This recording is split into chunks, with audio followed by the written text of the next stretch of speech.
Hi everyone. I wanted to talk to you guys today about the concept of light beings because I've had a lot of people message me after the last podcast for a little bit more insight about light beings or aliens or this whole idea.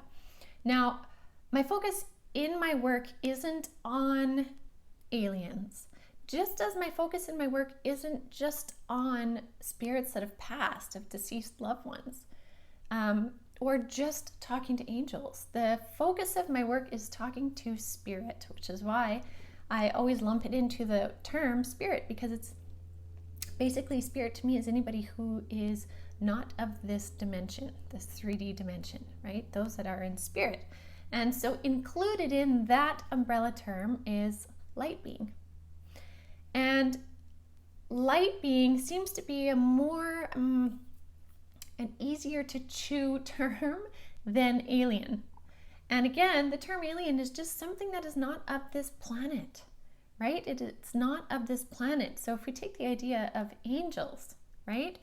Most of us are comfortable with the idea of angels, whether we fully believe in them or not, doesn't matter. But the idea of angels is not scary because of how they're portrayed. But angels are not of this planet, right? Just like other light beings are not of this planet. And so if I talk about, for example, the 3 guides of the light that I've been channeling through a lot of since COVID started, basically, is when the 3 guides of the light came in. And they said to me, as you guys will remember in other podcasts, they said, we are light. We show ourselves in a density of a body so that you can wrap your human brain around it, but we are of light, right? And they are of light, but they are not of this planet. So they're not a spirit that was on this planet that passed and crossed. So I say all of that because I understand how challenging it can be for some people to embrace the idea of the concept of aliens being a real thing.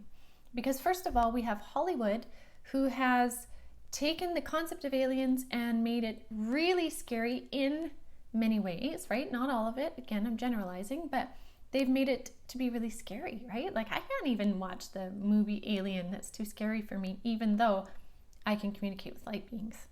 So something to ponder.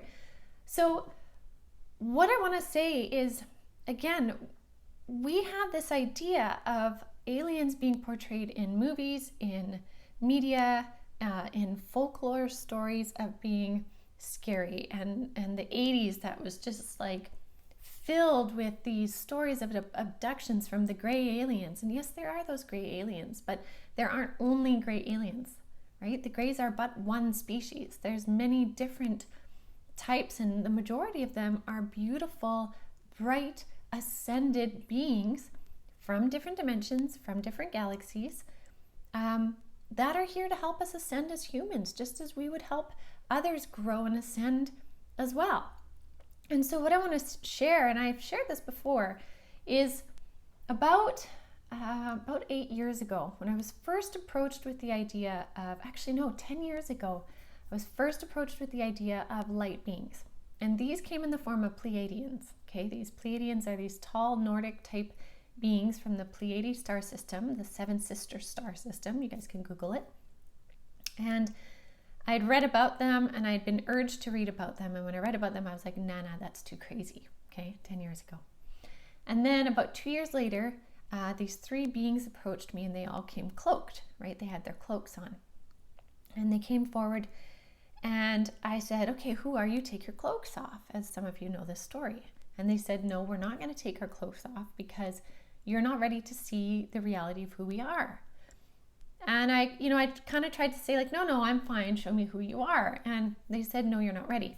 So they continued to visit me regularly in that astral state, right? So in meditation, and they would teach me different things and they would tell me different things that would come true. And they were beautiful and caring and kind in their energy. And I really enjoyed working with them. So over a couple months, I worked with them. And then finally came the day where they were ready to show me who they were. And so here I am thinking like, oh yeah, I got this in the bag, right? Like I know what I'm doing. And they took their cloaks off and they didn't quite look human. I mean, they looked very humanoid.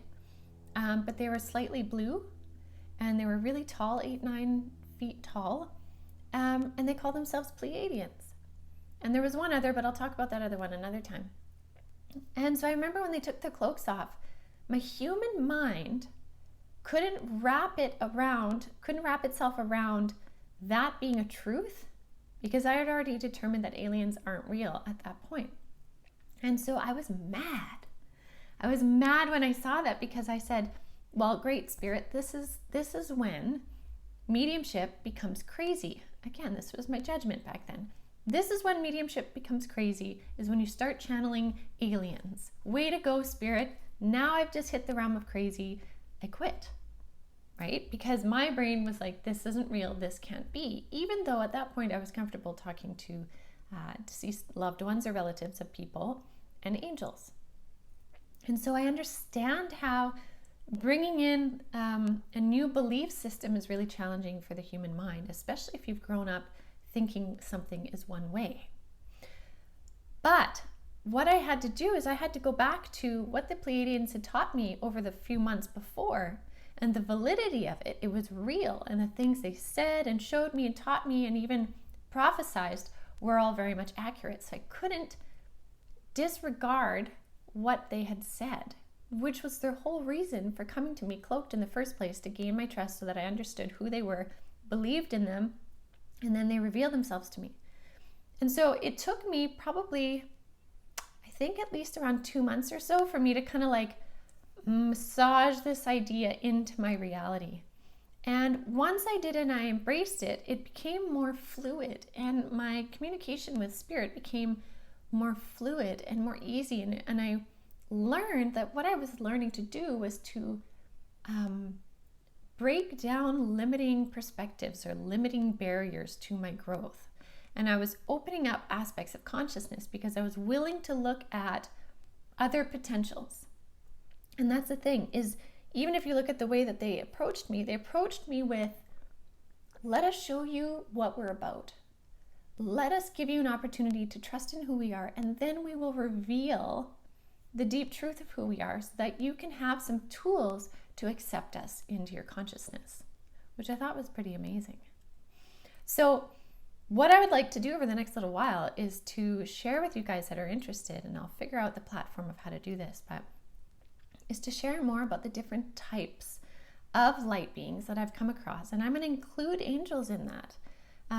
Because angels are inherently a light being. They are beings of light. And so I want to talk about these different things, because as we're moving into this higher realm of consciousness and conscious awareness, and even the fact of government starting to actually release previously sealed documents and footage of aliens, plus with a lot of other people starting to talk about these things in a more real, tangible form, we might as well share what we know. If we all pull together what we know, what we've experienced, and what we've come to understand, then again, we have this big buffet to choose from that aligns with what we feel is true, which is inherently the whole purpose of the journey, is find what your truth is, take the pieces that resonate, and leave the ones that don't. So I will be back with more information on this, how you guys are all inherently star seeds, how we are connected to all kinds of different alien races, just as we are connected to all kinds of different genetic races on this planet, right? You look at 23andMe, DNA Power, all these different ways that can connect you to your genetic imprint, and you can see how, even in some families, they're like, well, I didn't even know, but I'm 13% Finnish or whatnot, right? We are all connected, just as we are all star seeds as well on the greater cosmic scale. So stay tuned. We'll present you guys with a platform for us to dive into the crazy, wonderful, exciting world of light beings. I'll be back soon.